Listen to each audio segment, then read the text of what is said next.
Bom, primeiro, bem-vindos a este seminário, não é? É o quarto seminário narrativo das testemunhas, não é?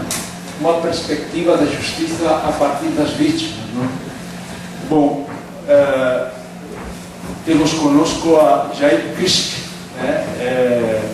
Eu vou deixar as apresentações para o professor Solon de forma mais específica, mais concreta, mas já registro o nosso agradecimento pela disponibilidade, Jair, de estar aqui conosco, né? Pela generosidade em fazer o depoimento. A ideia, eu vou tentar um pouco explicar o sentido da sua presença aqui, é o depoimento de uma parte da história do Brasil que ele, como uma geração, representa, não? E a sua presença aqui se insere dentro de um projeto, né, que a Cátedra Unesco de Direitos Humanos e Violência, Governo e Governança, não? Viemos trabalhando fundamentalmente para fazer o registro da memória de pessoas que foram vítimas da repressão da ditadura militar ou do estado de exceção no Brasil. Por que essa importância, por que esse empenho em registrar mais concretamente testemunho de aqueles que foram realmente protagonistas e vítimas também de uns eventos de barbárie, uns eventos de violência que assombraram o Brasil durante 20 e tantos anos, não? Por que essa importância? Então, este eu acho que talvez digamos, o pano de fundo da presença do Jair aqui hoje, esta noite, não? A importância é que a violência histórica, a violência do Estado, a violência das estruturas sociais, quando ela é esquecida pela sociedade, ela torna a repetir-se com muita facilidade. Para neutralizar a violência, para neutralizar a violência do Estado e a violência estrutural, é necessário fazer memória das barbáries para que isso não se repita. Só a memória pode neutralizar de forma mais ou menos eficiente, mas com bastante eficiência, as barbáries que se cometem numa sociedade.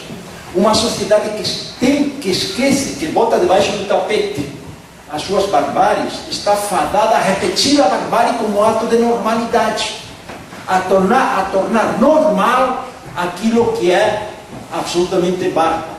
Então, esta relação entre memória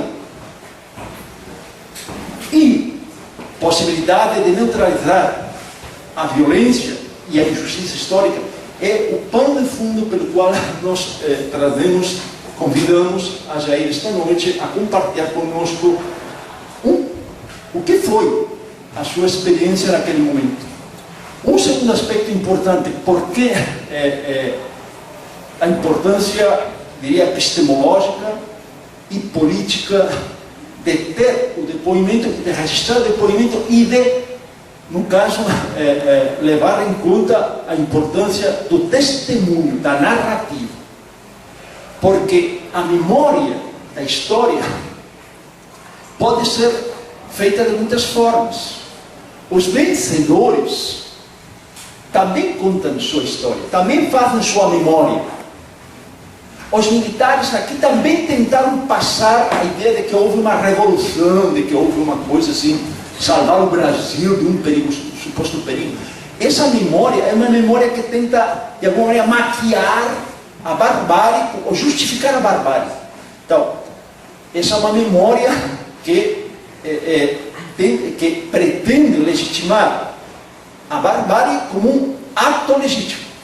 O que nos interessa registrar é a outra memória que está ocultada, que é a memória de aqueles que sofreram a repressão da barbárie, ou seja, a memória de aqueles que foram testemunhas e vítimas dessa barbárie, porque é a memória das testemunhas que revela ou esse fundo perverso da violência. E vejam que esta questão não só se aplica ao caso que esta noite nos ocupa especificamente, que é o caso da violência do Estado de exceção no Brasil, mas pensem que esta tese é uma tese, se aplica a todo tipo de violência social. Pensem as vítimas, por exemplo, sei lá, criança, mulher, etc., que sofrem violência de qualquer tipo. Então, a narrativa das vítimas, a narrativa daqueles que sofreram a violência, dá a real dimensão dessa violência. Só a narrativa daqueles que sofreram a violência pode dar uma parte da dimensão da barbárie da violência. O olhar de fora sempre é um olhar mais abstrato, mais neutro. Não vamos aqui estar escutando Jair, mas só ele, como outros milhares, na época jovens, que viveram aquela situação, sabem o que isso significou para eles. Mas só a sua narrativa enquanto experiência pode nos aproximar um pouco do que foi aquele momento da história. Isto que nós queremos captar esta noite. A importância epistemológica e política da narrativa, da testemunha da história. Isto, insisto, nós esta noite agradecemos muito a Jair a sua disponibilidade, a sua generosidade de compartilhar conosco essa narrativa da sua própria história, que no fundo é a narrativa de uma parte da história do Brasil, mas pensem que o pano de fundo, que de alguma maneira fundamenta ou justifica a presença do Jair esta noite, é válido para as N situações de violência ou de injustiça que a gente possa viver. É a narrativa da testemunha que dá exatamente uma perspectiva da justiça que só quem sofre pode dar. Bom, com essa um pouco essa apresentação, que eu acho que coloca o contexto da presença do Jair esta noite, já tivemos 5 depoimentos, este é o 5º, estaremos encerrando este projeto aqui. Iremos editar um livro digital com 2 depoimentos, inclusive outras. Enfim, colocaremos essa publicação a livre acesso, vamos tentar dispor exatamente para que esses testemunhos sirvam também como vitrine de memória para quem quiser entender um pouco desse passado recente do nosso Brasil. Com esta introdução, eu passaria agora ao professor Solon, que vai fazer a apresentação e vai encaminhar todo o depoimento do Jair Cristo. E agradecendo a cada um e a cada uma a presença aqui esta noite. Assim que conseguir acender as luzes aqui para a imagem, entendeu? Pode ser um pouco. Acho que primeira tomada ficou boa. Pode ser. Acendemos? Acender um pouco. Pode acender? Eu não sei se ela trouxe aí, Eu acho que sim. Eu acho que é lá no fundo. Eu ali, aqui pode ser. Pessoal, então, boa noite. Jair, você tem aqui à sua frente jovens estudantes de uma disciplina chamada América Latina, Educação e Cidadania. Por que essas turmas? Né? Uma é minha turma, a outra é a turma do professor Nadir Lara, que é também meu colega do PPG de Ciências Sociais. Por que essas turmas? Porque inevitavelmente você vai falar de América Latina. Né? E você vai falar da dor brasileira, mas também da dor uruguaia, da dor argentina, da dor do Chile. Quando estou dizendo essas coisas, eu estou apresentando vocês para o Jair e ao mesmo tempo começando a apresentar o Jair para vocês. Eu conheço o Jair há algum tempo, menos do que eu gostaria, convivo com o Jair menos do que gostaria. Minha vida não me permite estar muito próximo, mais próximo, né, e fazendo mais coisas juntas, mas tenho acompanhado a vida do Jair e a vida do movimento de direitos humanos e de vez em quando me atrevo a escrever algumas coisas sobre. Né. O Jair foi muito gentil, me deu uma entrevista no momento de construir a minha tese. O Jair participou da criação do Movimento de Justiça e Direitos Humanos. Seguidamente, por alguns homens da mídia, foi chamado de defensor de bandido, de defensor de comunista, de defensor de terrorista, continua assim. E foi processado por isso várias vezes. E também processou por calúnia e difamação, né? O Jair foi um dos fundadores, permaneceu na história do movimento, tem na história pessoal dele o conhecimento das barbáries que o Castor falava, que ocorreram no Brasil, mas que ocorreram no Uruguai, ocorreram no Chile, ocorreram na Argentina, ocorreram no Paraguai e ocorreram pela América Latina, quase toda. Tem nas mãos do Jair algumas vidas que foram salvas das ditaduras. Das mãos dele, pelas mãos dele, dos companheiros do Movimento de Justiça e Direitos Humanos, passaram pessoas fugindo das ditaduras do Uruguai, da Argentina e do Chile. E passaram também pelas mãos deles de brasileiros fugindo da nossa ditadura. Então, é uma alegria, Jair, você estar conosco, é uma alegria, gentileza do Castor, solicitar que eu conduza a entrevista contigo. É uma alegria poder participar junto com o Castor desse trabalho da reconstrução da memória, porque se a gente não reconstrói a memória, as barbaridades, né, da barbárie feitas sobre o Brasil, pode se repetir. E ouvir esses depoimentos e trazer essa discussão é uma forma de contribuir para que não aconteça. Jair, esse programa quer saber, esse programa de televisão aqui, e esse programa de pesquisa, quer saber da tua história pessoal, né? Quer saber como é que você se tornou um cidadão, e um cidadão preocupado com os direitos humanos. Então a gente queria saber um pouco da tua origem, de onde tu vem, como é que tu chega nesse lugar. Podemos começar por aí? Então. Todas e a todos, meus queridos amigos, Castor, Solon, agradeço o convite. Sempre para nós é uma preciosa oportunidade de falar a gente jovem, como vocês. Especialmente nesta minha condição de jovem há mais tempo. Tá? Eu tenho imensa admiração pelos jovens, muito carinho. Porque os jovens têm uma característica para mim importante e fundamental. O jovem sempre é um ser generoso. E quem ofereceu as suas vidas na resistência às ditaduras da nossa região foram os jovens. Especialmente foram os jovens.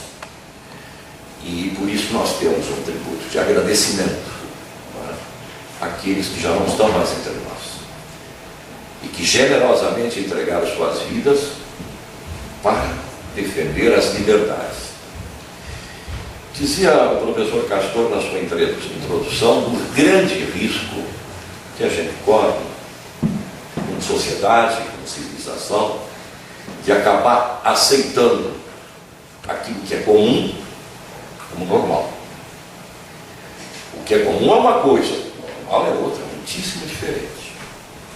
Lamentavelmente, também, eu quero referir, professor Castor, que nós ainda não conseguimos nos livrar da violência da ditadura. Ela ainda está muito presente na sociedade brasileira, hoje, agora. E estas palavras generosas do meu amigo Solon, isso é coisa de amigo, viu? Tudo isso que ele diz é porque é meu amigo. E claro, Solon, a gente, com um grupo de pessoas, teve um papel importante na luta contra as ditaduras. E como é que cheguei aí, nesta porta? Sabe que eu já me perguntei muitas vezes, por que tu te metesse nisso? Como é que foi? E eu digo sinceramente a vocês que eu não tenho ainda muito claro. Não é? Mesmo já me aproximando do fim da vida, não sei bem. E uma trajetória de mais de 50 anos nesta luta por direitos humanos. O que eu vou dizer para vocês é uma especulação minha. está equivocado. É Christi. Christi. É um nome bem alemão. A minha família é protestante, a minha família é anglicana. Eu digo a minha família porque hoje eu não sei bem o que eu sou. Então, meu avô veio para o Brasil como missionário. Talvez tenha aqui alguém que seja de São Leopoldo, conhece aquela igrejinha bem pequenininha ali, na Rua Grande ou Rua Larga? Rua Grande, aquela igreja. Ali meu avô foi pároco. Quando eu vou à escola, recém havia terminado a Segunda Guerra Mundial. E eu vou à escola, uma escola católica, sendo assim, notadamente, membro de uma família protestante, porque meu avô também tinha o hábito de escrever. E todos os domingos ele escrevia no Correio do Povo. Então é identificado, reverendo George Upton Christie, escrevia. Então os membros da Igreja Católica sabiam que se tratava de um protestante. O que acontecia? Havia terminado a Segunda Grande Guerra e os demônios eram os alemães. Os demônios, aqueles que faziam as maiores barbáries do mundo, eram os alemães. E eu era um. Então no recreio, na minha escola, vocês não imaginam o que a meninada vai fazer comigo. Não sei.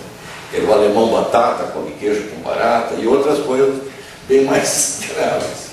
Então eu era filho do demônio, porque era alemão. Mas eu nasci aqui. Não importa. E os padres do colégio que eu estudava eram muito carinhosos comigo. E sempre manifestavam que tinham muita pena de mim. Porque eu era um bom menino educado, mas lamentavelmente ia para o inferno, porque era protestante. Então eu lembro que quando eu voltava da escola, a minha querida mãe tinha que me confortar, porque eu não. Você imagina uma criança de 7 anos conseguir lidar com isso, quer dizer, eu sou um demônio porque sou alemão, eu vou para o inferno, mesmo sendo uma criança educada, então eu não tenho salvação, estou perdido. Isto me marcou muito. Hoje, né, o Dr. Freud explica bastante bem essas coisas. Isto me marcou profundamente. Talvez por isso a injustiça, a discriminação me atinjam profundamente. Eu não suporto. Velho. E às vezes eu digo para vocês que às vezes eu me transformo num cara perigoso. Frente a uma situação escrachada de violência, eu sou capaz de fazer qualquer coisa. Sabe, eu acabo perdendo o controle. E já me passaram na vida algumas situações onde eu arrisquei a minha vida, mas muito por um impulso de revolta. E talvez seja isso que tenha me levado para o campo dos direitos humanos. Esta sensibilidade, pode ser assim. Mas vamos a 1961, renúncia do presidente Jânio Quadros, deveria assumir a presidência o vice-presidente, João Goulart, que nesse momento encontrava-se na China numa visita oficial. Imediatamente os militares dizem que ele não irá assumir a presidência, porque ele é João Goulart. Bem, João Goulart começa a voltar pela rota do Pacífico e acaba parando em Montevidéu. Aqui no Rio Grande do Sul era governador do estado Leonel Brizola. E Leonel Brizola inicia um movimento que ficou famoso e pouco divulgado, não deveria de ser, chamado da legalidade. Qual era a legalidade? Cumprir a Constituição, que dizia, no impedimento do presidente, assume o vice-presidente. Então, aqui no Rio Grande do Sul, do Palácio Piratini, do porão do Palácio Piratini, usando a rádio. Hoje, quando vocês falam em rede social, gente, era a rede social daquele tempo, rádio. E as pessoas ouviam rádio, muito rádio. Não havia televisão. Recém estava começando a televisão no Brasil. Mas o rádio era difundido. Então, o Brizola usa o rádio e acaba empolgando a sociedade brasileira, vai subindo para Santa Catarina, Paraná, Goiás, Mato Grosso, e o Brasil todo se entusiasma em resistir, o que obrigou os militares a fazerem uma negociação. Esses dias, isso foi agosto, durante o mês todo praticamente, não? Todo mês de agosto, no Palácio Piratini havia uma multidão de pessoas resistindo, e ali de frente ao palácio, sacos de areia, trincheiras, lá em cima trincheiras, metralhadoras, que podiam ser atacadas por aviões, na praça uma multidão, e junto com o meu falecido irmão, na Rua dos Andradas, um prédio muito antigo, nós colocamos 2 cornetas, um amplificador, uns discos de marchas.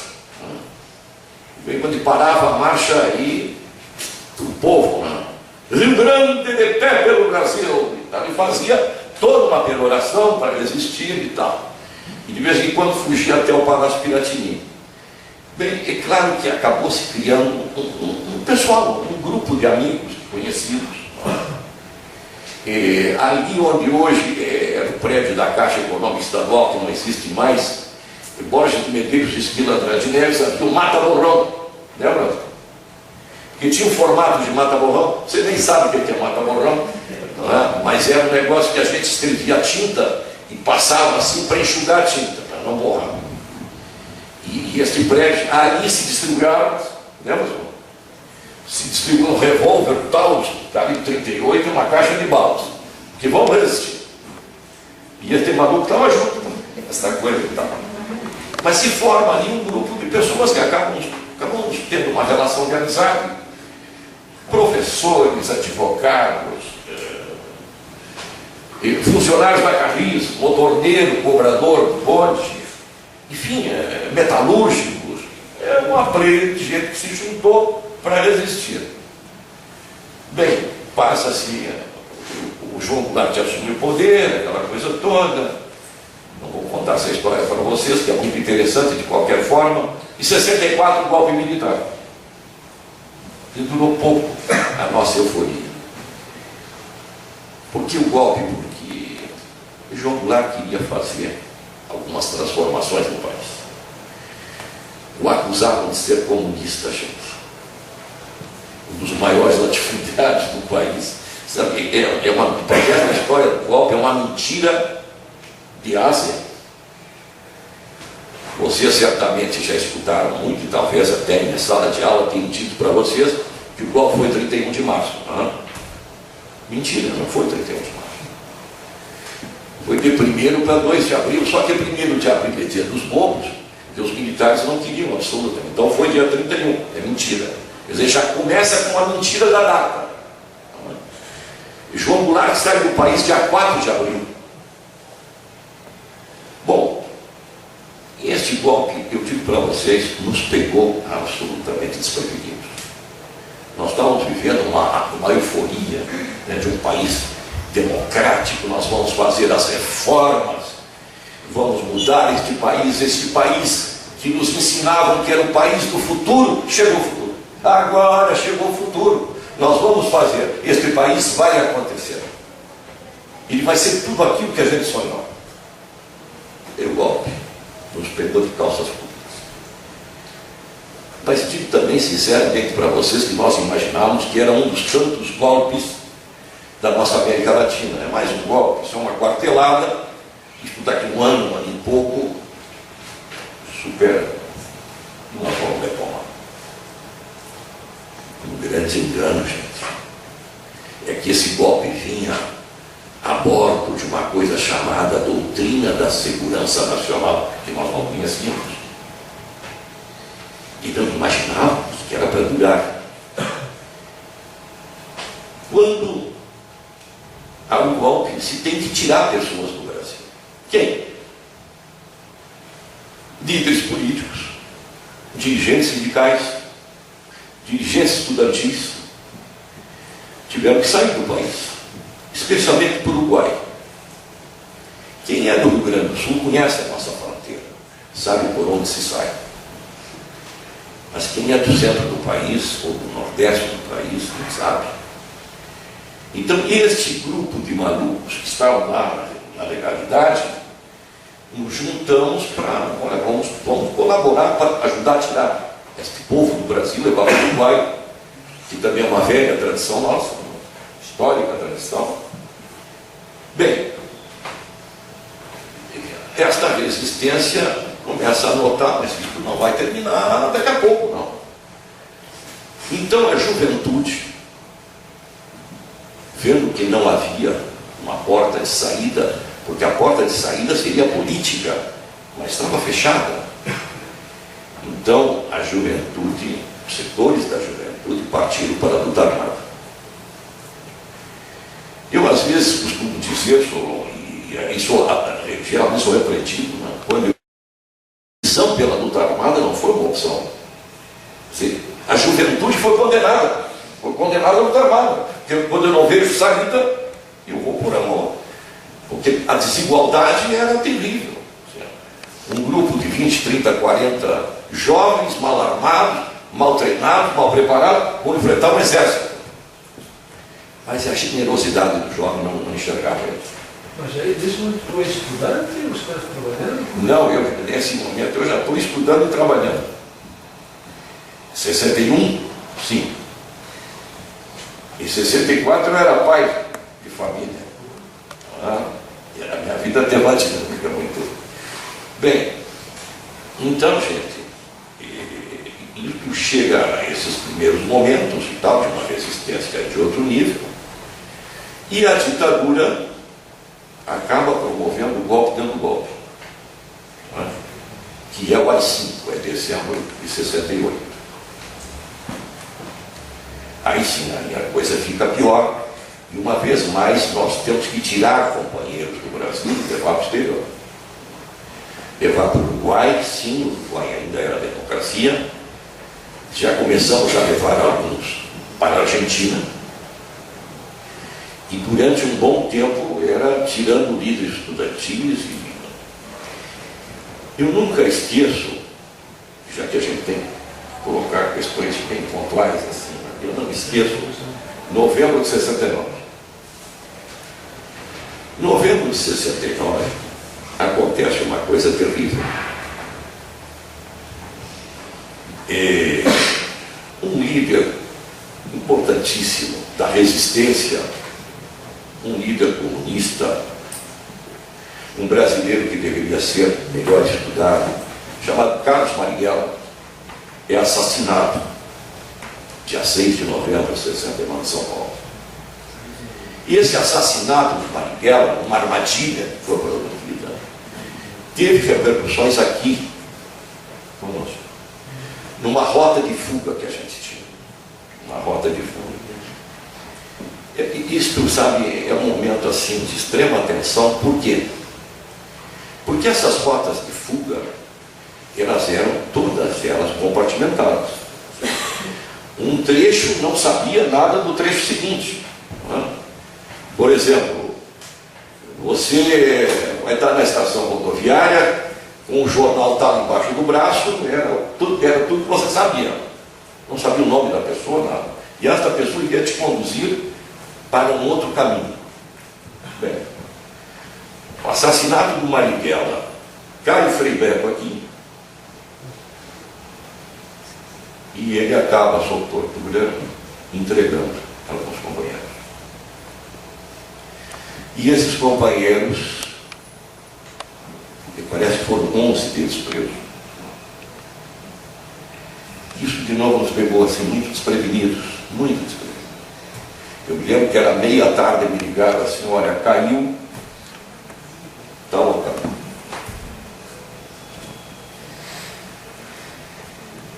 Bem, esse local que caiu era a casa de um padre meu. Então nós tivemos que nos mover para salvar o que dava para salvar. E tirar da cadeia quem estava preso. 2 movimentos. Salvar para que nem todos fossem presos e tentar tirar do DOPS quem lá estava. E nesse momento eu tive que botar a cabeça para fora, tive que aparecer publicamente. Porque você sabe que a vida real às vezes é mais interessante que a ficção. Nesse momento, 69, eu morava a uns 100 e poucos metros da casa do secretário de Segurança do Rio Grande do Sul, Coronel Jânio Mariano. Aqueles caras que usavam aqueles óculos escuros, assim, sabe? E os filhos do coronel estudavam na mesma escola que meus filhos. E a esposa do coronel, Maria, levava os filhos para a escola e quando voltava, passava na minha casa, porque sabia que eu estava terminando de almoçar, para tomar um cafezinho e jogar a conversa fora. Eu sabia quem ela era não sabia quem era. Não. Então, de segunda a sexta-feira, acontecia. Quando há essas prisões, bom, eu tenho que salvar meus companheiros. Aí, falaram com esta senhora. Eu disse, olha, vocês sabem o que é. Eu hoje até vou contar pela primeira vez para vocês. Esta pessoa, meu querido amigo, faleceu há pouco. Era um padre Edgar Osto, pai da Igreja Santa Cecília. E era nessa casa que nós escondíamos pessoas quando estavam transitando. E aí eu fui falar com ela, olha, as crianças não estão também na catequese aqui? Estão. Mas então por que prenderam o padre? Você me fala, eu levaria ele no DOPS, ele prestaria declarações, ele não tem absolutamente nenhuma dificuldade para falar o que fosse necessário. Ah, mas prenderam o padre? Prenderam. Ela tomou o telefone e ligou. Jane, o que aconteceu com ela? Bom, e aí eu tive que fazer o seguinte, falei, olha, levaram eles com a roupa do corpo. Eles não têm uma cueca para trocar, eles não têm um pijama, eles não têm escova de dente, não têm creme dental, eles não têm cigarro. E esta senhora apresentou o pleito para o seu marido, o coronel Jânio Mariá, que mandou na minha casa o carro da secretaria, esse carro preto, chapa preto, buscar todas essas coisas, meus pretos. Evidente que eu fiquei marcado. Eu levei uma semana para tirar este meu companheiro do DOPS, uma semana. Mas junto foi preso um outro padre alemão. Hein? Tu conheceu ele? Na cadeia. Bom, esse levou um mês, sabe por quê?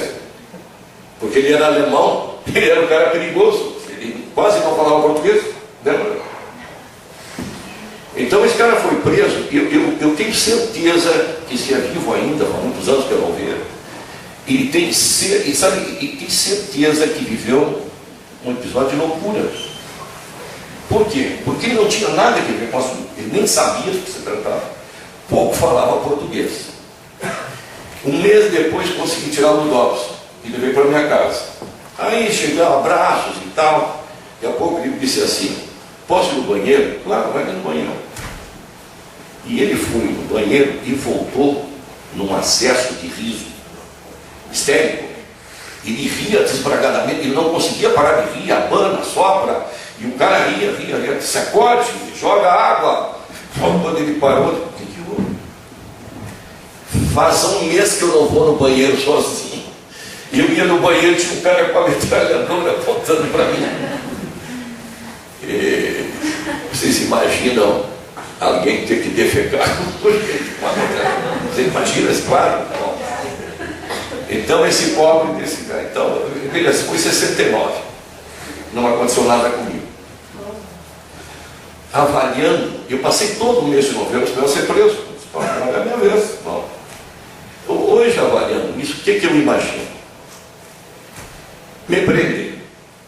E eu conto, eu sou amigo da mulher do secretário de segurança. Ia ser ruim para a biografia do secretário, você não acha? Um coronel furioso ia ser muito ruim. Então não me prenderam e ficamos assim. Então isso foi em 69. Não? continuamos tirando gente do Brasil e depois... Deixa eu fazer uma pergunta. Pergunta. Nesse momento, em 1969, eu estou dizendo que conheci o padre porque eu estava preso em São Paulo quando mataram Marighella, no Lopes. E eu voltei de São Paulo para cá num avião que tinha levado os dominicanos para lá. E primeiro, quando cheguei em São Paulo, o doutor me botaram numa solitária. E logo depois, não sei por que razão, me botaram numa sala onde estava o padre. Padre alemão. Era impossível conversar com ele, porque ele não entendia o que eu dizia, e ele não entendia o que eu dizia. E ele morria de medo. E eu também. Eu queria te perguntar, então, assim, o movimento já existe contra o movimento? Bom, aí nós já estamos assim, desculpe, realmente eu passei meio batido. E esse grupo de malucos que estavam lá na resistência da legalidade, frente a essa necessidade, se junta para organizar a fuga. Bom, então esse grupo de malucos é que fazia esse trabalho, não é? E fazia os outros também, o outro tipo de trabalho fazia. Porque nós entendíamos que isto era um dever nosso, mas que nós tínhamos outras coisas. E que outras coisas, assim, para simplificar bem. Vocês sabem que a ditadura, ela fez uma intervenção em vários sindicatos. Esses sindicatos mais ativos foram todos sob intervenção. Então a gente tinha que ajudar a reorganizá-los, a discutir com novas lideranças e tal. Mas também, nas vilas populares, havia necessidade de mil coisas. E a gente precisava politizar um pouco esse povo, para eles entenderem esses mecanismos que os excluía da sociedade, que colocava à margem. Então, muita da nossa gente foi trabalhar também nas vilas populares, muito ajudando a organizar em associação de moradores. Inclusive até curso de alfabetização modelo Paulo Freire e tal. Então, havia várias, mas este grupo organizado foi assim. Aí, depois, em 73, junho, golpe no Uruguai, mudou a coisa. E nós tínhamos que tirar companheiros do Uruguai e trazer para o Brasil. Depois, em setembro de 73, golpe no Chile. E tivemos que de novo tirar companheiros chilenos e brasileiros que lá estavam. Eu sempre costumo dizer, olha, nós brasileiros temos uma grande dívida de gratidão com a solidariedade dos uruguaios e dos chilenos. Em determinado momento, nós éramos mais de 5.000 brasileiros no Chile, todos refugiados. Então inverteu, depois a Argentina em 76, e tira a gente e tal. Então foi toda uma luta, para especialmente o quê? Salvar as pessoas. Denunciar a tortura. Isso sempre fizemos muito, denunciar a tortura. Em tal lugar estão torturando. O nome da pessoa fulano e tal. Isso nós fizemos muito. E eu poderia contar assim alguns episódios para vocês que foram importantes. Por exemplo, nós, em determinado momento, roubamos um preso num quartel em Montevidéu. E era uma das tantas loucuras. Assim, é que eu dizia, Castor, eu fico bem maluco, não foi bom. Era uma coisa assim. Um biofísico, dos mais importantes da América do Sul, foi preso, desapareceu, e a esposa nos manda uma carta. Mas interessante que essa carta foi postada em Livramento, nem foi postada no território uruguaio. Dando, olha, meu marido estávamos tomando café da manhã, entraram uns homens aqui vestidos de civil, pegaram meu marido e levaram, não sei onde ele estava. Nós, a primeira coisa foi denunciar, isso a imprensa publicou. E o físico desaparece. E depois buscaram, até que descobrimos onde ele estava e denunciamos de novo. Aí ele aparece. Isso estabelece assim uma fluida comunicação com os familiares. Certamente dizem para vocês que o mundo é muito grande. Eu costumo contrariar, eu digo, o mundo é muito pequeno, o mundo é desse tamanho. E por que eu digo neste caso, por exemplo? Em Porto Alegre, houve um sequestro famoso dos uruguaios. Não é? Um jovem, uma mulher e 2 crianças. Uma clássica Operação Condor, que nós sequer sabíamos que aquilo se chamava Condor. Nós nos deparamos com isso e fez a denúncia, o que resultou em salvar as vidas dos 2, das crianças, mesmo eles tendo ficado 5 anos na prisão. Mas de novo se estabelece uma amizade com os familiares das vítimas. E o irmão da Lilian Celiberto, coitado, faleceu ano passado, fica em contato permanente conosco. Então nós precisávamos de alguém, porque contra a força e a violência só há uma forma de enfrentá-la, é com muita criatividade. Então nós precisávamos nos aproximar da esposa deste biofísico. E como nós fizemos? O irmão da Lilian Celiberto tinha 2 crianças, e a mulher do biofísico era pediatra. Então ele passou a levar as crianças na pediatra. E era quando nós, sem levantar suspeitas, começamos a trabalhar a ideia de uma fuga. É claro, para isto, precisa contar com um sujeito de uma inteligência privilegiada, que era este biofísico, que começa a analisar o comportamento dos seus algozes. E eu quero assim fazer uma preliminar. É verdade que vou contar para vocês. Assim, dos seus algozes, e percebe que são pessoas com graves desvios sexuais. E começa a trabalhar com eles a ideia de: olha, eu tenho uma saudade da minha mulher. Chego a sonhar com ela. Se vocês me deixassem em casa, eu faria sexo desta maneira, daquela outra, formas acrobáticas. E os caras começaram a babar, a ficar muito interessados. E ele conseguiu convencê-los, porque na noite de 24 para 25 de dezembro, iam levá-lo em casa. E eles levaram. Eles levaram em casa. Às 5 da manhã foi um tenente do exército que vai buscá-lo. Conta a senhora, aquele que hoje é viúva, conta o seguinte, que esse tenente chegou tão bêbado que ela pensou assim: não mataram meu marido na tortura, vão matar agora no acidente de trânsito. Então fez café preto sem açúcar, deu para o cara, ele levou o cara para o quartel e ele contou as suas aventuras sexuais. Os caras ficaram encantadíssimos. Se agora, em 31 de dezembro para 1º, vocês vão me levar de novo, né? Porque eu ainda quero fazer isso, aquilo, aquele outro e tal. E os caras levaram, estão esperando até hoje a volta, porque nós tínhamos organizado a fuga. Né? Isso que eu estou contando para vocês, a imprensa brasileira ao tempo registrou. Está publicado. Porque para uma operação desse risco, nós levamos junto à imprensa, com o seguinte propósito: olha, poderão nos prender, mas não vão nos matar, porque a imprensa está junto. Então a imprensa registrou isso que eu estou contando para vocês. Então, assim, várias ações que fizemos. Da Argentina a mesma coisa, tirando pessoas e tal. A nossa contabilidade é assim, mais ou menos 2.000 pessoas nós asilamos, junto com o Alto Comissariado das Nações Unidas para Refugiados. Não é? Nesse trabalho de salvar pessoas.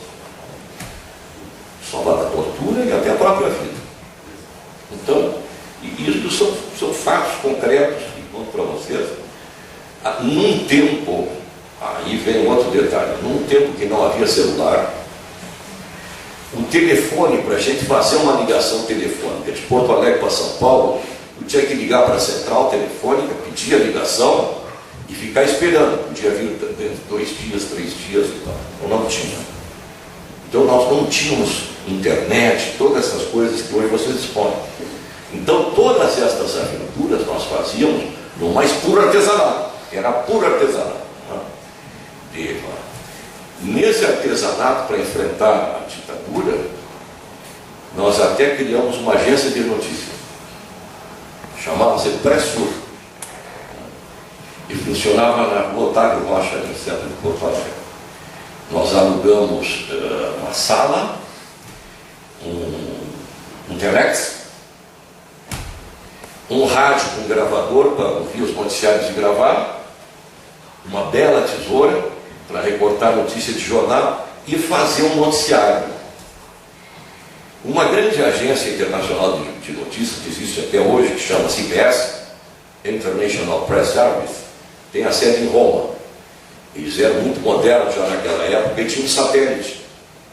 Mas eles transmitiam de segunda a sexta.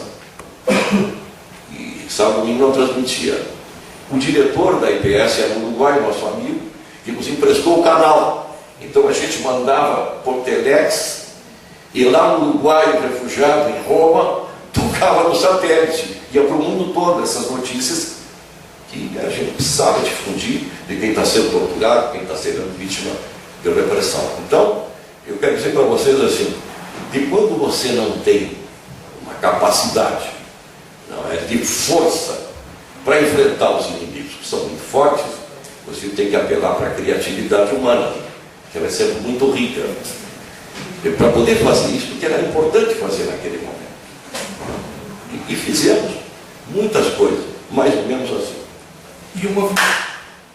Bom, o movimento é assim, ó. Este grupo de malucos que vem dessa trajetória que eu contei para vocês, quando chega o final do ano 78, nos é anunciado pelo presidente general Ernesto Geisel que o AI-5, que produto do golpe,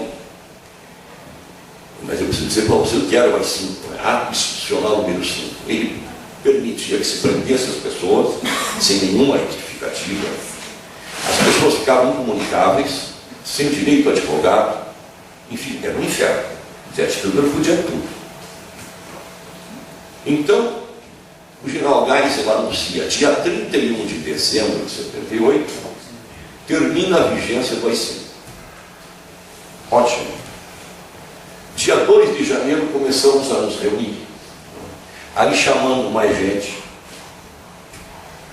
para promover um seminário, o título era Seminário de Justiça e Direitos Humanos. E este seminário a gente foi trabalhando, aconteceu dia 23, 24 e 25 de março, no Colégio Anchieta, em Porto Alegre. Convidamos gente também de fora, que participou conosco. E ao final do seminário, se apresentou para aquela assembleia, que eram 100 e tantas pessoas, uma proposta. Quem sabe depois de tudo que foi discutido aqui, se cria uma entidade chamada Movimento de Justiça e Direitos Humanos. E é claro que nós tínhamos preparado até o estatuto, né? Já tínhamos preparado o estatuto e tal. O pessoal topou, foi aprovado, submetemos o estatuto, a Assembleia aprovou e elegemos uma primeira diretoria. Já estava tudo ensaiado, né? É verdade. Fomos lá, aprovou-se. E criou-se o Movimento de Direitos Humanos. A data é 25 de março de 79. Mesmo assim, nós somos a organização de direitos humanos mais antiga do Brasil. Passa o seguinte, nós fomos registrar oficialmente esta entidade. Eu quero chamar a atenção de vocês para o seguinte, naquele tempo nós falávamos ONG. Nem se imaginava ONG, não tem nada, não. Era uma entidade da sociedade civil. Fomos com toda a documentação exigida até o cartório do registro especial. Era o titular do cartório, o doutor José, meu querido amigo. Entrego para ele o papelório e ele leu. Mas tu quer me criar problema? Se não, doutor José, eu quero só registrar. Não, mas só que eu não posso registrar.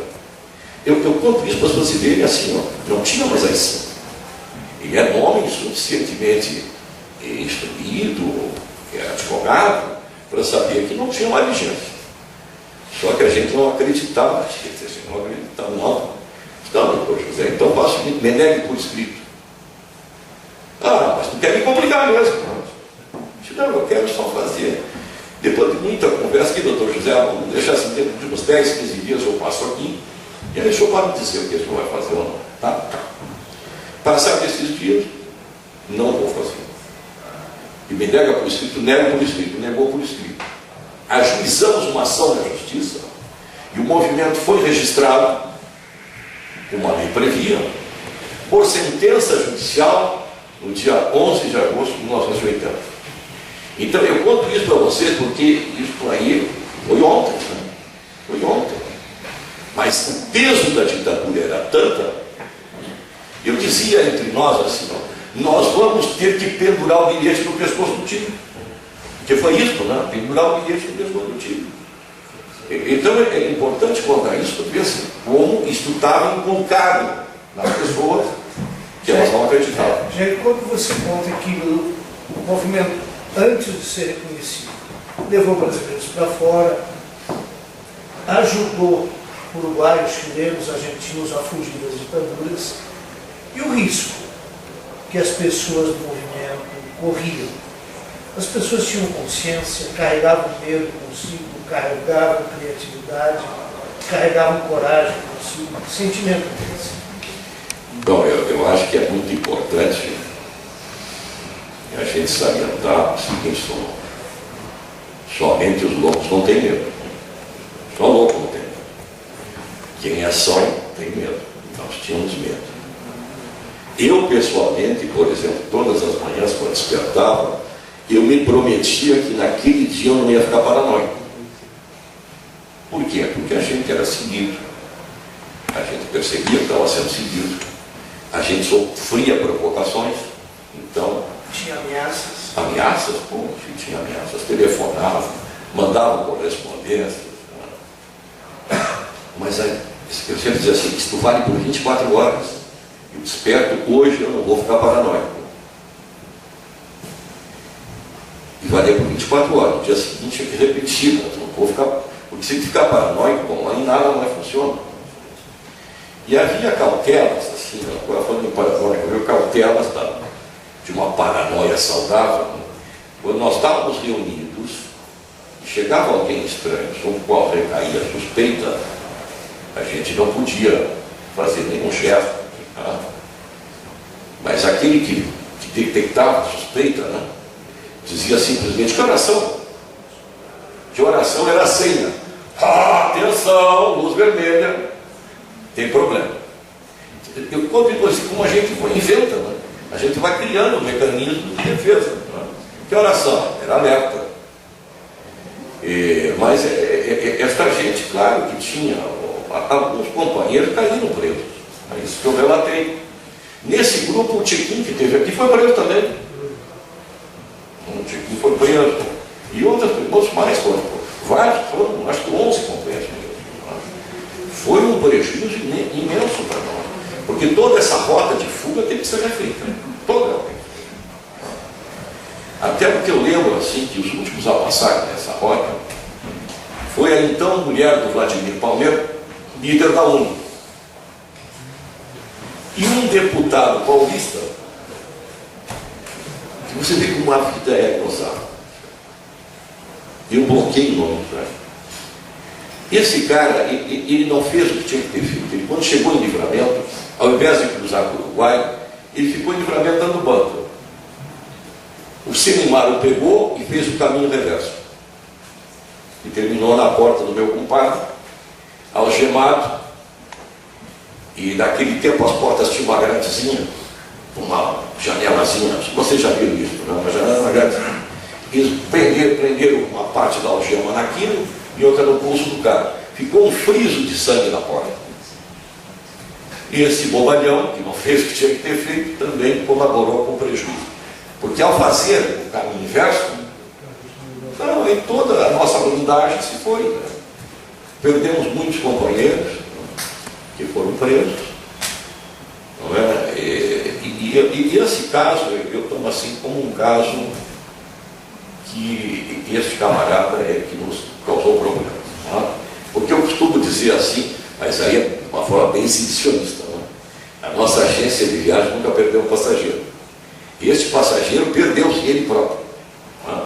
Porque porque nós tínhamos cumprido com a nossa tarefa, de colocá-lo ali, à porta da fronteira. Mas, tirando esse caso, nunca perdemos nenhum passageiro. E a talvez a operação Condor, como talvez tu relatares como que se insere nesse contexto, como que vocês perceberam, enfim, até qual é a consistência que ela tinha, talvez seja interessante um pouco como é possível. Bem, então assim, a Operação Condor. Bem, olha gente, e nós nos deparamos, eu digo nós mesmo, com este caso dos sequestros uruguaios. Aqui a imprensa sempre diz que um casal não era um casal, eram dois militantes, um homem e uma mulher, e a mulher tinha 2 filhos menores. Aqui estavam fazendo uma ponte para torturas e atrocidades cometidas pela ditadura uruguaia. Eles receberiam as notícias para daqui difundir. Que era 78. Bem,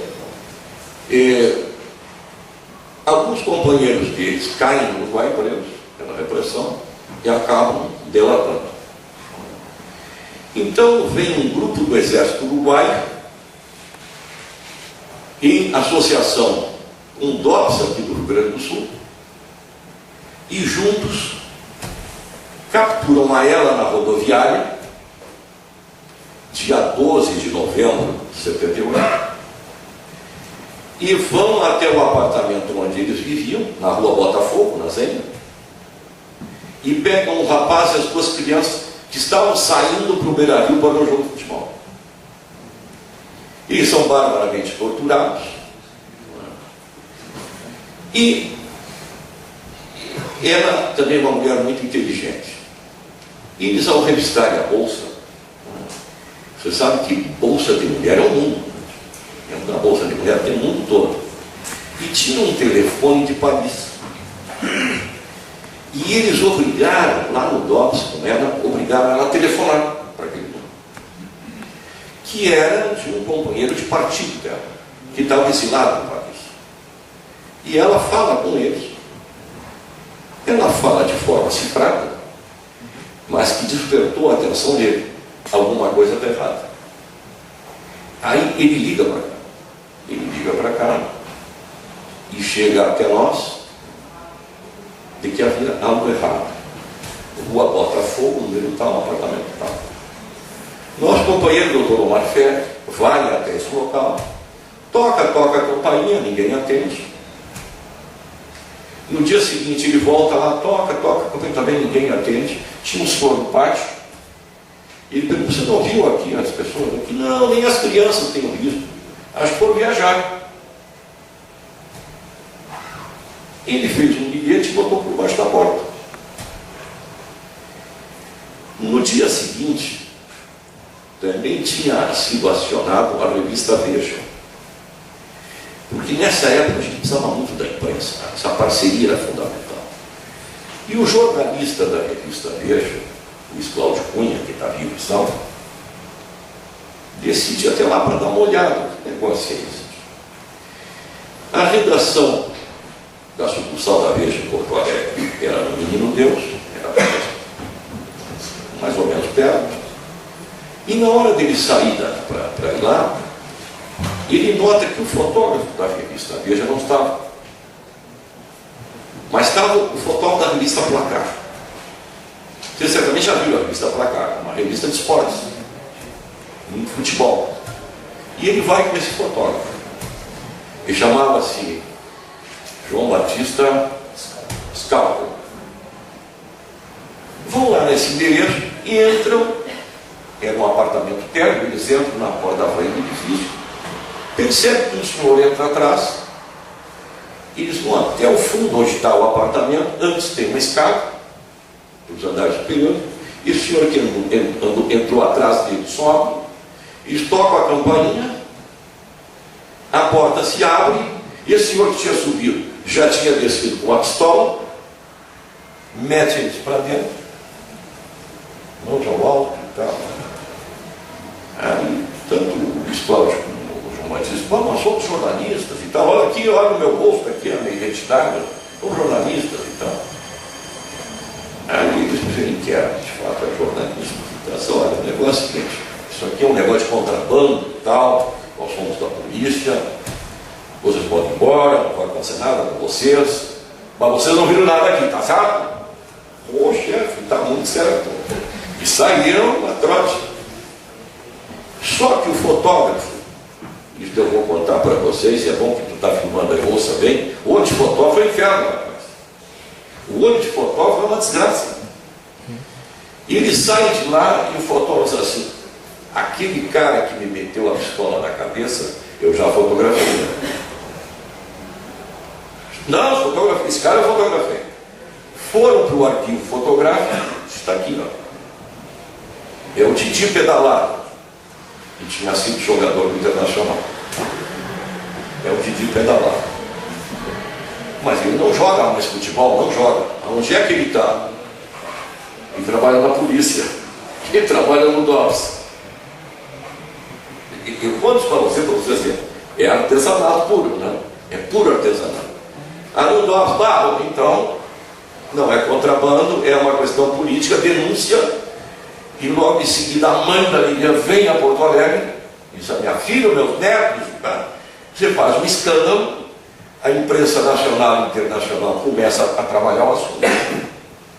Foi um inferno para nós, porque nós passamos a ser acusados de mentirosos, nós mentíamos, porque eles haviam saído de maneira própria, ingressado no Uruguai, foram presos no Uruguai, com armas e panfletos, mentira deles. Né? E nós fomos investigando e fomos provando a mentira.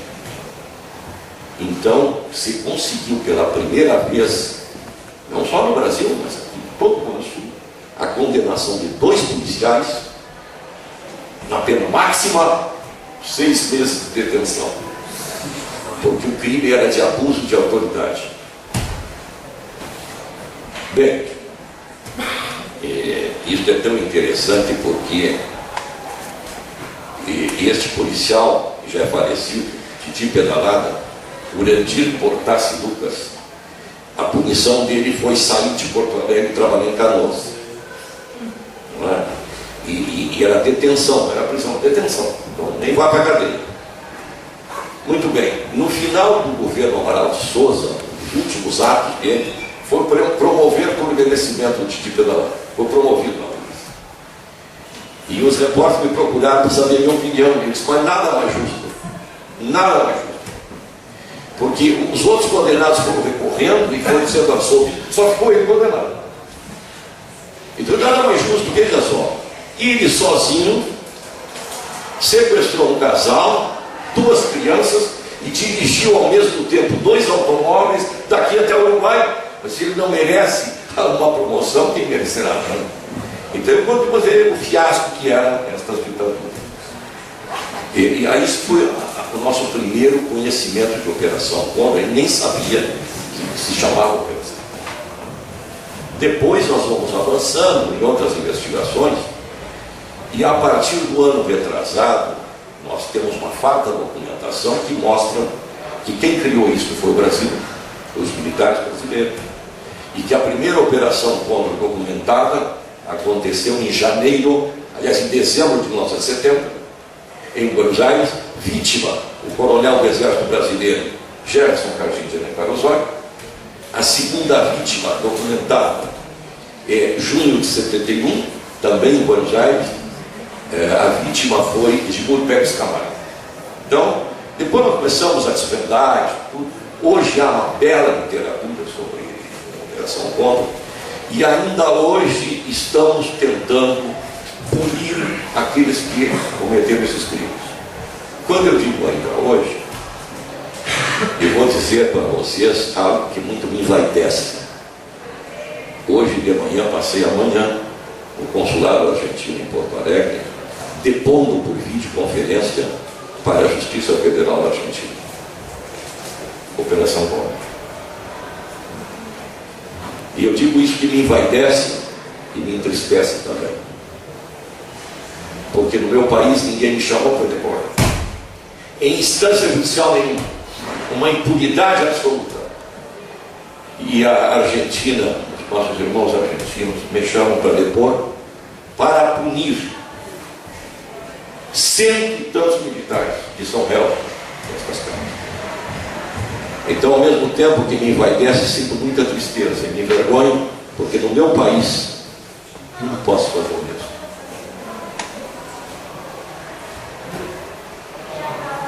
E a implicação da CIA no Condor? Bem, Castor, a implicação da CIA, e quando eu abordo esse assunto, eu costumo dizer que nem sempre o mordomo é culpado.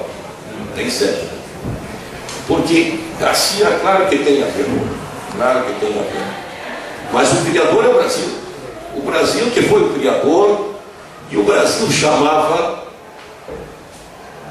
busca no exterior. Quem impulsionava isto era um setor chamado CIEX, Centro de Informações do Exterior. Isto funcionava dentro do Itamaraty e nunca existiu formalmente no Brasileirão. Isto é Brasil, gente. Isto é Brasil. O cinismo brasileiro, o cinismo da ditadura brasileira é insuperável. Você criou algo que formalmente nunca existiu, CIEX. Bem, se tu examinar documentos, tu vai ver esta situação. O que um historiador, jornalista, historiador norte-americano, John Jennings, escreveu um livro muitíssimo bom, recomendo a Operação Condor. Mas ele diz ali que a Operação Condor nasceu numa reunião em Santiago do Chile, em novembro de 75. E eu digo assim, que quem assume esta postura dele, os brasileiros que assim agem, né, tem uma posição de colonizado, porque foi John Jennings que escreveu a religião. Mas o John Jennings escreveu no seu livro que a CIA não tem nada a ver com isso, está escrito, porque ele diz solenemente que não encontrou nenhum documento que diga que a CIA participou dessa história. Ah, então tá, não encontrou, não.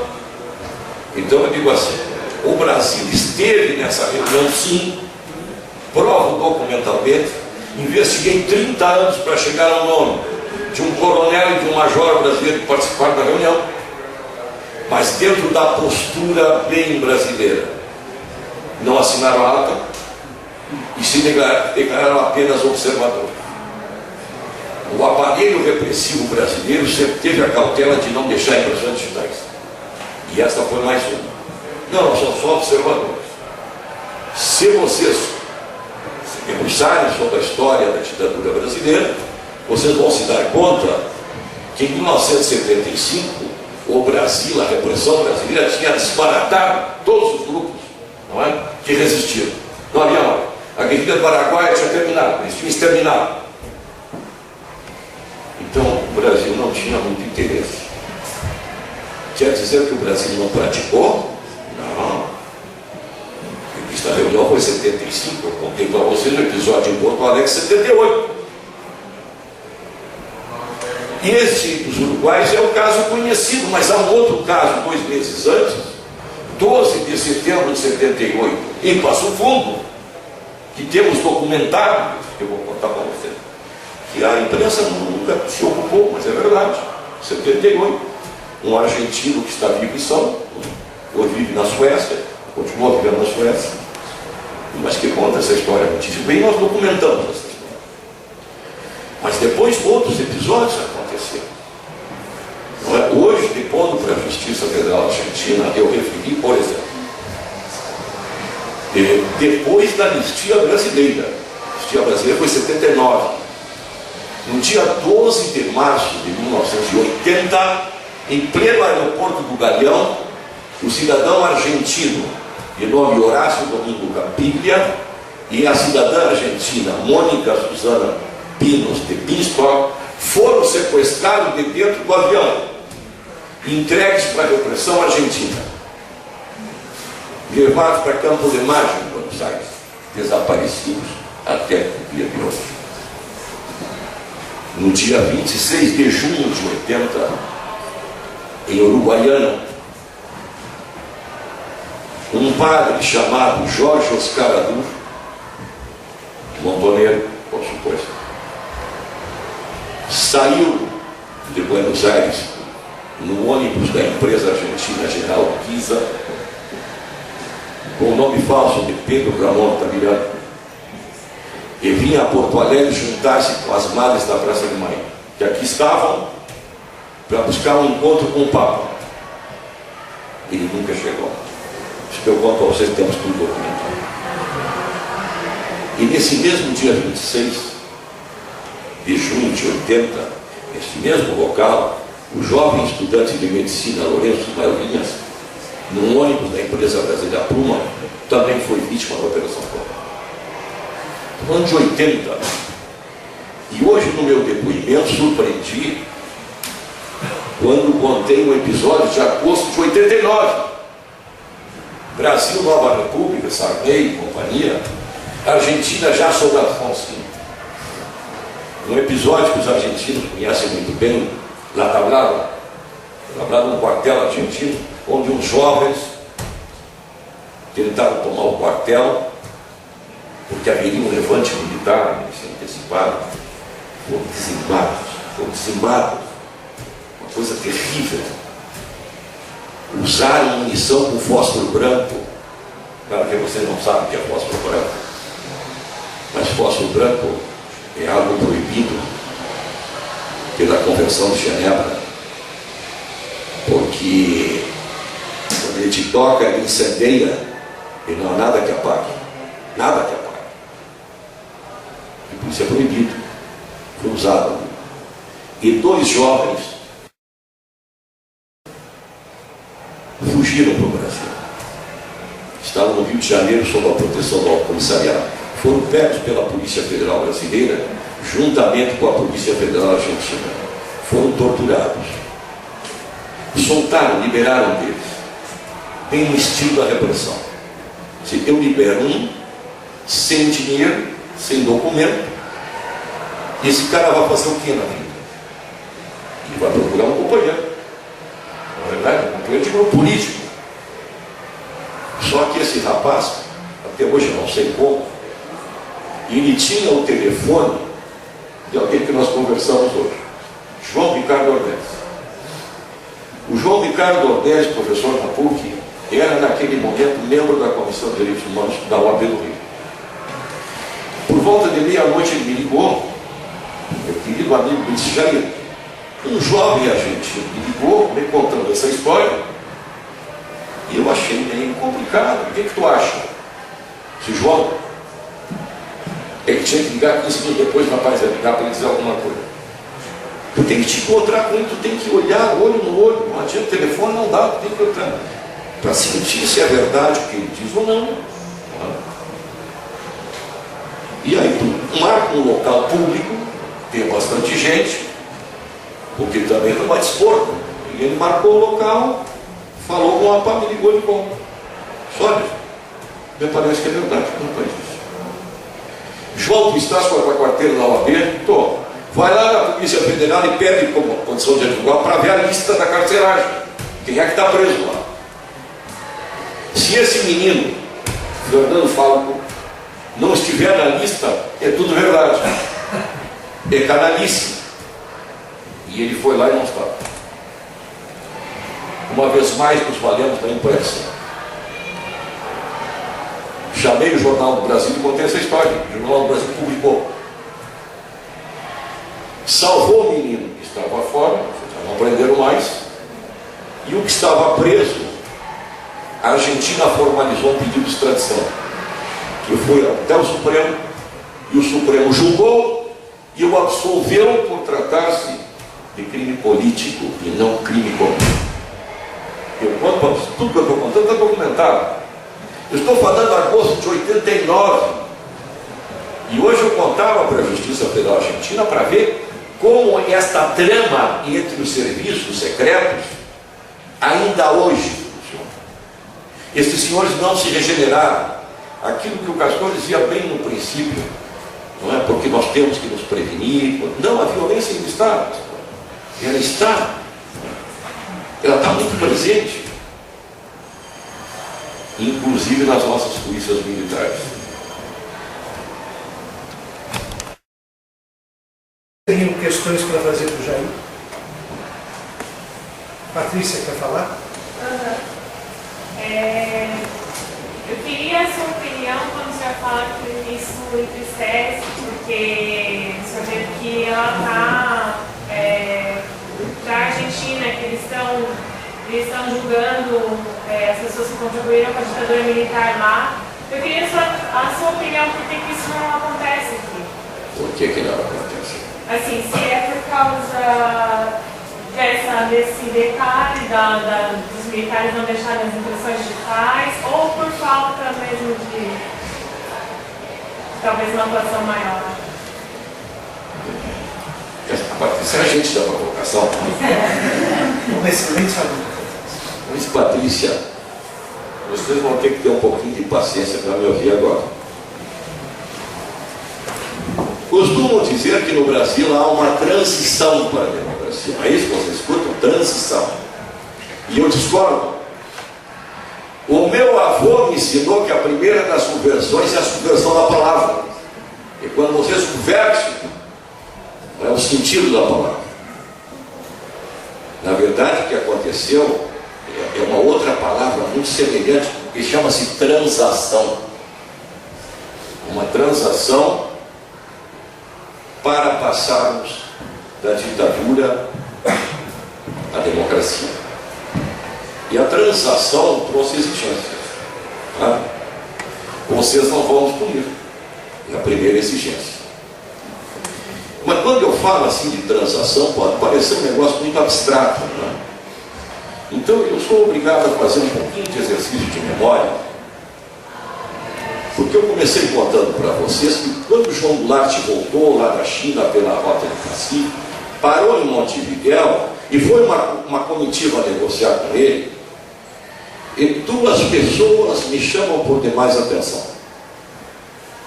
Uma delas, Tancredo Neves, e a outra, o então coronel Ernesto Geisel. Isso que eu estou contando, você está documentado. O que essa comitiva propõe? Essa comitiva propõe o seguinte: olha, você poderá assumir a presidência, mas vamos mudar o regime de presidencialista para parlamentarista. Não é? O que significa o seguinte: você reina, mas não governa. Não é? Quem vai governar é o primeiro-ministro. É assim que funciona o regime parlamentarista. O João Goulart aceitou. Eu quero dizer para vocês que quando ele aceitou, eu fiquei com uma indignação incrível. Quando ele chega a Porto Alegre, vem de Montevidéu a Porto Alegre, vai para o Palácio Piratini, não estava o povo esse, pela legalidade, o Brizola teve uma briga com o Jango, mas aqui a gente faz isso, não. E tu aceita isso. E até assim, diz para o Jango, vai lá agora no balcão do palácio e conta para esse povo. O que é que tu fez? Incrível a discussão que houve. O Jango estava meio lá, falou, mas hoje, no dia eu estava marado, né? Hoje pensando, o Jango apostou na sua capacidade de articulação. Ele assume assim, e começa uma movimentação, convoca o plebiscito, que lhe devolve os poderes presidencialistas. Ele foi muito hábil. Mas o primeiro-ministro foi Tancredo Neves. Por que foi Tancredo Neves? Porque ele era aceito pelos militares. Bom, derrubam depois o Jango, 21 anos de ditadura terrível. Que eu disser a vocês foi dita brandamente. E aí, no Brasil, a maior mobilização de massas até hoje acontecida neste país. Diretas já. Nem fora Collor superou. Diretas já. E a ditadura resistiu. Resistiu, não permitiu e elegeu num colégio eleitoral quem? Quem, Patrícia?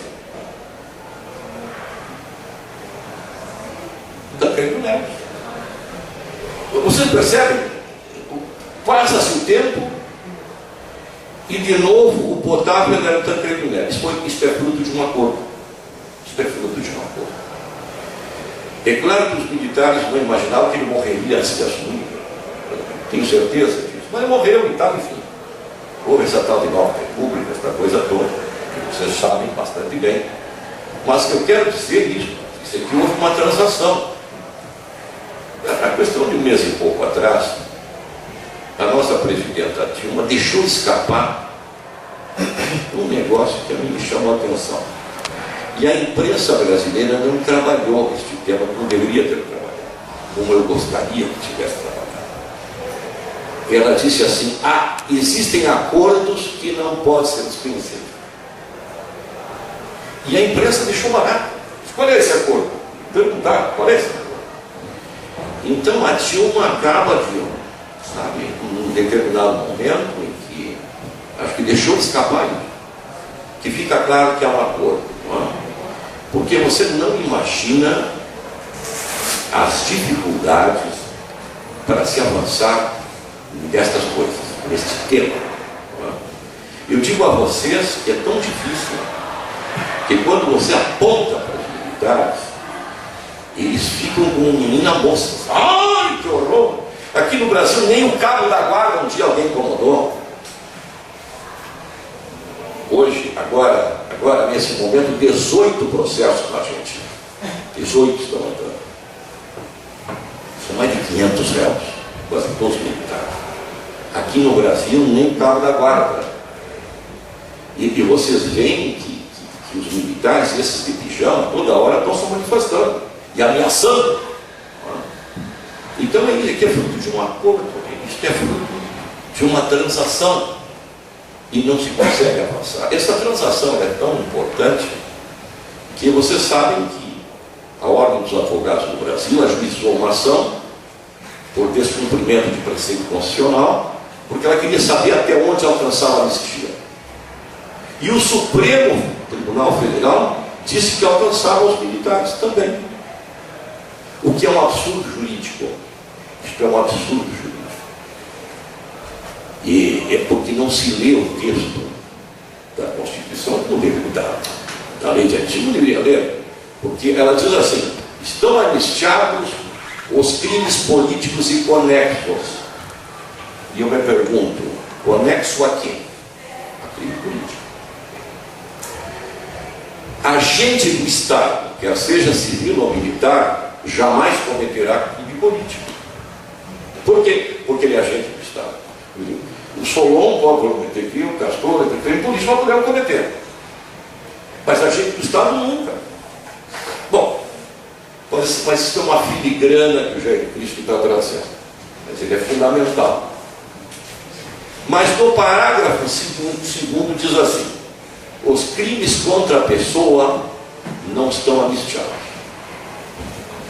E tão verdade que companheiros nossos, não é só, continuaram na prisão mesmo depois da anistia, que foi em agosto de 79, em fevereiro de 80, greve de fome, lá no presídio de Tiradentes. Por quê? Porque não tinham sido anistiados porque cometeram crimes de sangue, crimes contra a pessoa. Então eu me pergunto a vocês: matar, torturar, desaparecer seria crime contra a pessoa? Então eu diria, olha, qualquer pessoa semi-alfabetizada que lê o texto vai compreender que esses senhores não estão anistiados, mesmo que o Supremo Tribunal Federal diga isso, que é uma barbaridade, sabe? É uma barbaridade jurídica e é uma barbaridade contra a democracia. Eles assim o fizeram. Eu vou contar uma historinha rápida para vocês. Eu estava em Brasília, numa cerimônia lá no parlamento, e fazia parte da mesa dos trabalhos. Ao meu lado estava o doutor César Brito, então presidente da OAB. E ele me tomou assim o braço e disse: Jair, amanhã vamos ajuizar a DPF. E eu disse para ele: mas, meu presidente, não faça isso. Ele me falou: por quê? Porque não é uma questão jurídica, isso é uma questão política. Não tem nada a ver. E se o senhor olhar a composição deste Supremo, eu vou lhe dar o resultado, não vou perder. E perdendo, aí vamos ter que falar só com o Múcio Apostólico, porque não vai restar mais nada para falar. Lamentavelmente eu tinha razão, perdemos. A OAB recorreu, até hoje não foi julgado o recurso. E certamente, acho que não será julgado nunca. Então, Patrícia, esta é a tal de transação. Por isso que nada acontece. Por isso que a nossa Comissão da Verdade tem tido extremas dificuldades quando se trata de interrogar esses senhores. Sabe? Porque eles têm certeza absoluta da impunidade. Estão seguros. Eles vão lá depor, aqueles poucos foram chamados, com uma empáfia de assustar. É assim a vida. As dores todas, as alegrias todas, valeu a pena? Olha, senhor, tu sabe assim, e tu vai ver neste livro, aonde a esperança se refugiou, tem um fato aí, que ele é bem recente, irmão. Toca a campainha do nosso escritório, uma jovem, de 30 e poucos anos, uma moça muito bonita, de uma beleza assim, até bem exótica, porque ela é morena e com esse traço indígena dos charruas, o cabelo preto e os olhos verdes. Uma menina linda. E procurava por mim.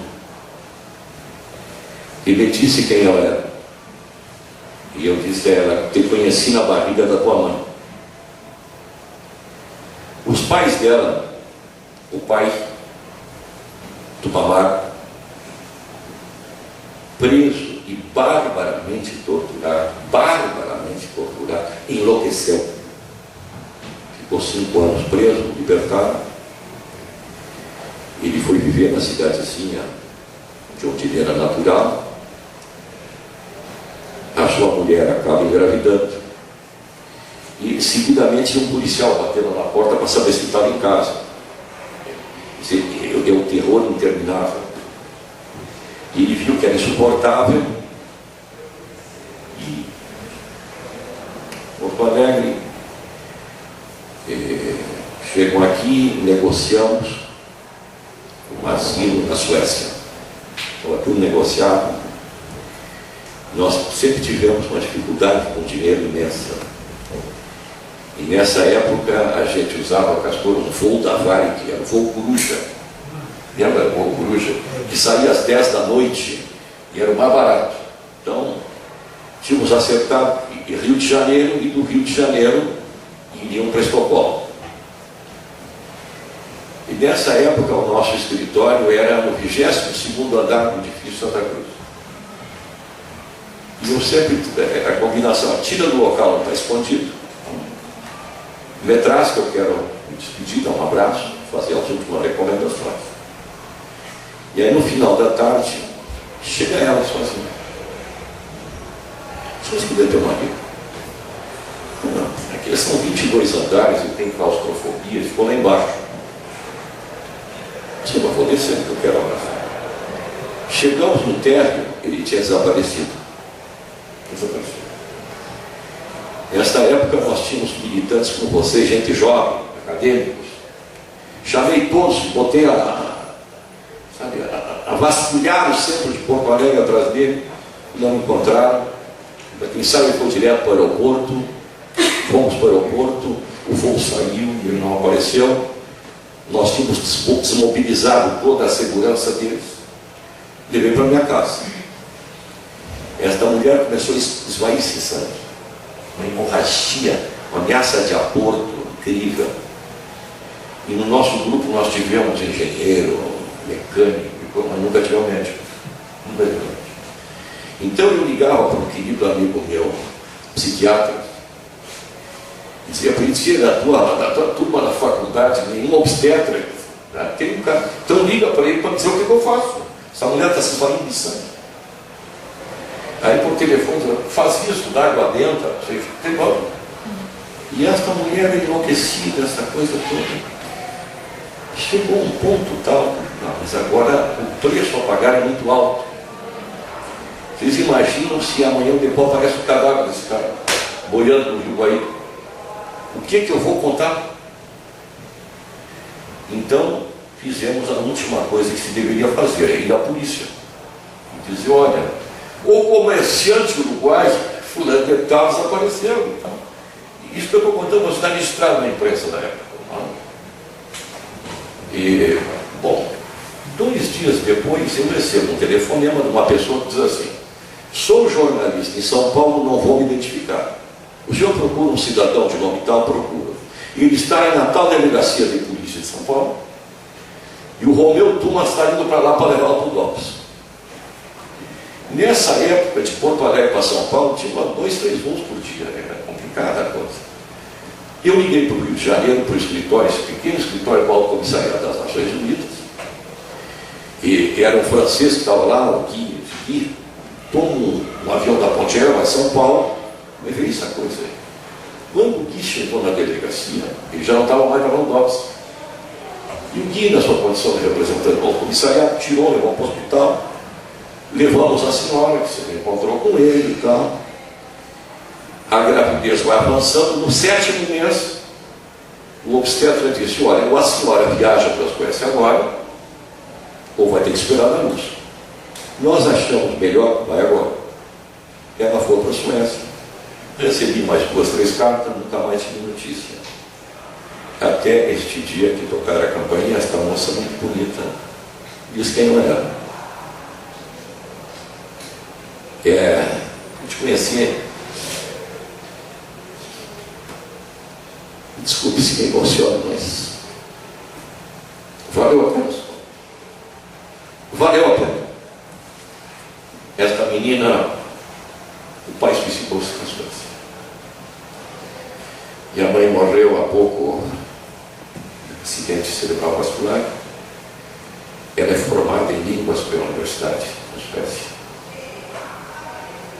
E hoje é minha querida amiga também. Valeu a pena.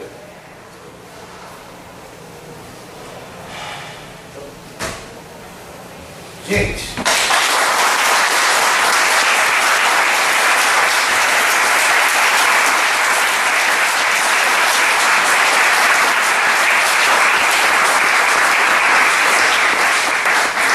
obrigado, gente. Eu, quando cheguei aqui, eu tinha me prometido não me emocionar. Mas a gente fica bem, fica frouxo. Muito obrigado pela paciência de vocês. Mais como uma curiosidade, a sua opinião em relação à postura da presidente na época das manifestações que ocorreram no Brasil, que ela notariamente tem esse passado na ditadura também. Então, como é que o senhor vê a reação, não digo dela pessoalmente, mas do governo, das ações que foram tomadas para reprimir os protestos? Olha, meus caros, no governo presidencialista nada acontece sem que quem está na presidência concorde. Isso é o artigo 1º, nada. Então a presidenta Dilma tem tudo a ver com o que aconteceu. Não podemos exigir. Agora, eu quero dizer para vocês assim, ó, eu acho que conheço bastante bem a Dilma Rousseff. Porque foi casada com um querido amigo meu, Carlos Araújo, por quem tenho imenso carinho e respeito. E eu a conhecia ali. Mulher de um amigo fraterno. E ela com uma biografia também irretocável. Ela não é uma idiota. Ela foi uma mulher consciente. Ela foi, partiu para a luta para enfrentar a ditadura e pagou um preço altíssimo. Mas agora, na presidência da República, eu acho que ela cometeu alguns erros. E esse negócio da Copa do Mundo assustou a Dilma. E ela chamou os generais para uma reunião no palácio, encarregando a eles de não permitir que estas manifestações, de alguma forma, interferissem uma boa imagem da Copa do Brasil.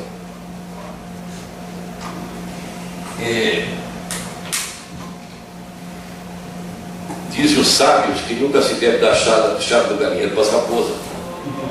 E nesse ato ela deu a chave do galinheiro para as raposas. Porque militar não tem cura. Ele sempre será militar.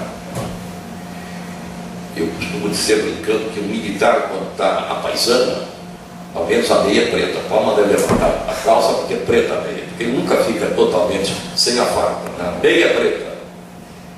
Então, gente,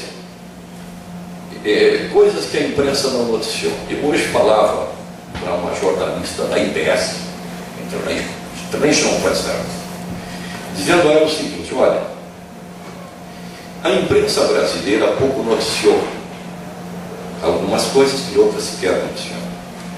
Fruto desse pedido da Dilma, o Ministério da Defesa baixou uma portaria em dezembro do ano passado, e se vocês lerem, vocês vão ficar abismados. Como foram tratados esses temas, atribuindo aos militares funções, do meu ponto de vista, absolutamente inconstitucional. E a linguagem da portaria, e se vocês tiverem interesse, eu mando para o professor Solon, para o professor Castor, e eles distribuem entre vocês. Esta portaria, sabe como é que ela nomina, como é que ela trata o movimento social? Forças oponentes. Está escrito. Como forças oponentes? São jovens brasileiros no exercício da cidadania. Eles não são forças oponentes. Eles são manifestantes. E têm que ser respeitados por tal, porque a Constituição garante. Mas no texto está escrito forças oponentes. E dá aos militares poderes que exacerbam aquilo que é a competência de militar. E eu quero dizer mais para vocês.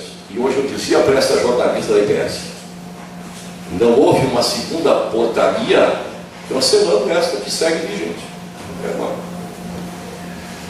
Mas eu sempre presto muita atenção na imprensa, porque às vezes a imprensa noticia as coisas e passa batido.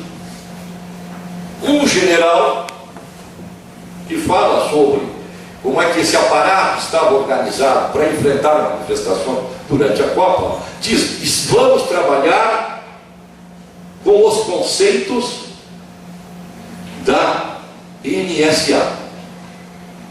Você sabe o que é a NSA? Mas é um cara famoso aí, que até está na Rússia, agora lá em Moscou, que denunciou a espionagem americana. NSA é National Security Agency. Então o general brasileiro declara que os conceitos de organizar o aparelho repressivo contra a juventude são aqueles da NSA. Isso foi publicado em jornais importantes do Brasil. E mais, há um general que diz claramente que o Exército está monitorando as redes sociais. Gente, eles já faziam isso, sempre fizeram isso. Só que agora ele se dá o topete de anunciar publicamente. Então isso é muito grave. Há uma responsabilidade da presidente Dilma. E isso é muito grave. Mas há uma outra coisa grave, e eu volto àquilo que o Castor dizia no início, da questão da violência, e eu citei então, passando a polícia militar. Vocês são jovens, vocês não têm obrigação de saber o que eu vou contar para vocês. Eu começo dizendo que polícia militar é uma antinomia. Porque a palavra polícia vem do grego polis, cidade, cidadão, cidadania. É um aparelho de Estado destinado a dar segurança ao cidadão. Isso é polícia. Militar vem do latim, milis, das milícias romanas. Um militar é preparado para enfrentar o inimigo vencê-lo e submetê-lo à sua vontade. Isso é ser militar. Portanto, é uma antinomia, polícia militar. Bom,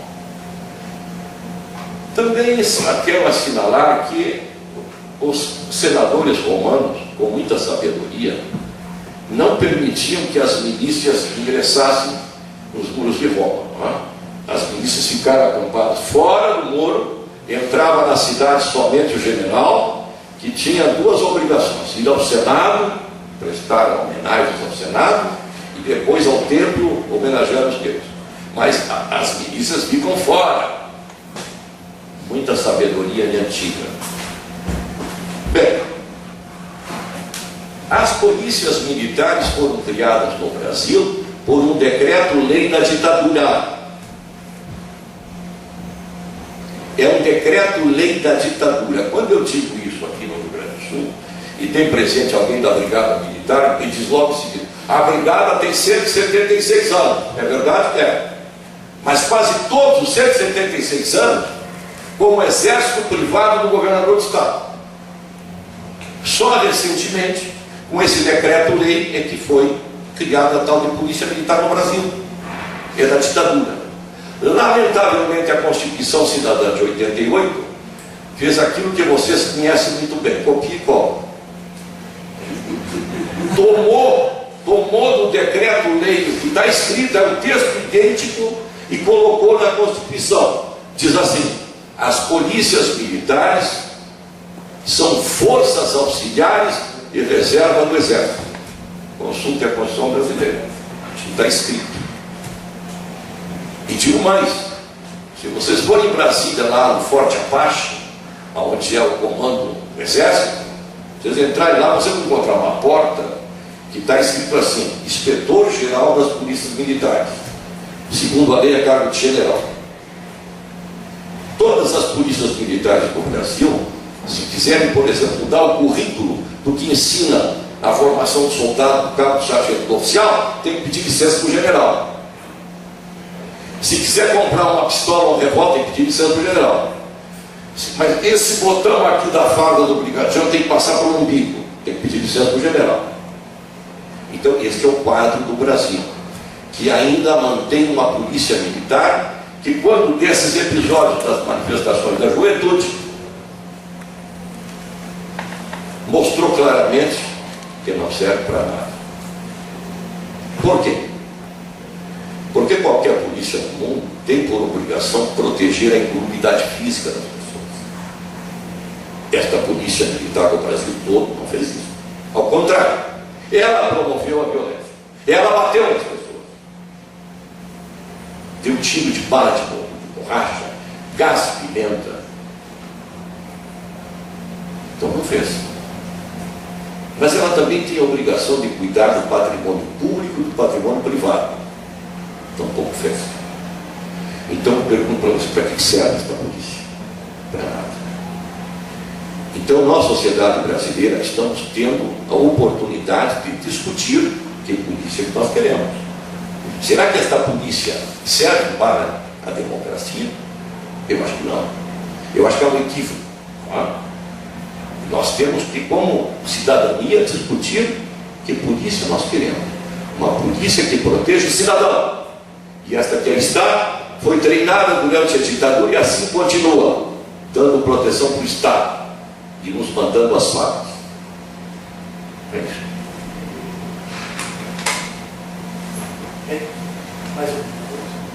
Eu acho que este assunto que, qual é o teu nome? Marcelo. Que o Marcelo provocou, é para fazer um debate de uma semana. Porque é impossível a gente conviver com este quadro. Porque nós continuamos, nós estamos sendo assaltados na rua. Nos roubam. Isso não é normal. É comum, mas não é normal. Então, será que esta polícia serve para alguma coisa? Não serve. E quero dizer para vocês, custa caríssimo. Custa caríssimo manter uma polícia militar. Não é? Eles ficam muito bravos comigo quando eu digo assim, que esse negócio de polícia militar prevê o quartel, porque todo militar tem que ter um quartel. E o quartel tem a guarda. Quer dizer, é a guarda, eles se guardam a si próprios. eu acho um absurdo. Tem fico mais bravo quando eu falo da figura do corneteiro, que é militar, né? Então tem um corneteiro que toca a corneta quando o coronel entra. E quando sai também toca. Né? Quem conviveu na caserna sabe que quando o coronel entra e o corneteiro toca, sabe o que a corneta conta? Chegou o parasita da nação, coronel chegou.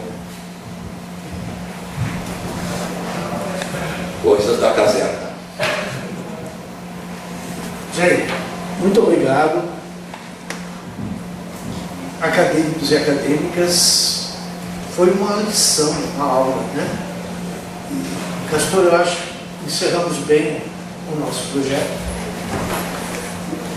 O Castor havia dito no começo, esse é o 5º depoimento. Nós vamos transformar esses depoimentos em livro digital. E vamos depois anunciar quando o livro estiver pronto. Né? Enquanto vocês esperam aquele livro, tem esse. Né? Saiu agora. Eu recebi um e-mail do Jair anunciando. Então temos esse livro. Se vocês tiverem interesse, eu combino com o Jair, passo do movimento. E aqueles que tiverem interesse, eu disponibilizo esse livro, não tem um valor? Não, na verdade, assim, nós não temos dinheiro, nós somos muito seguidos. Sim. Eles não cobram nada.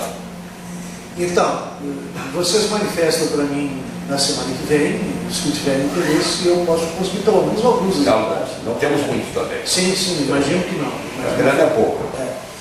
Tá bem, então, muito obrigado pela presença de vocês. Jair, muito obrigado. Eu acho que, Castor, é um fecho bem interessante para a nossa proposta. Né? Boa noite, muito obrigado pela presença.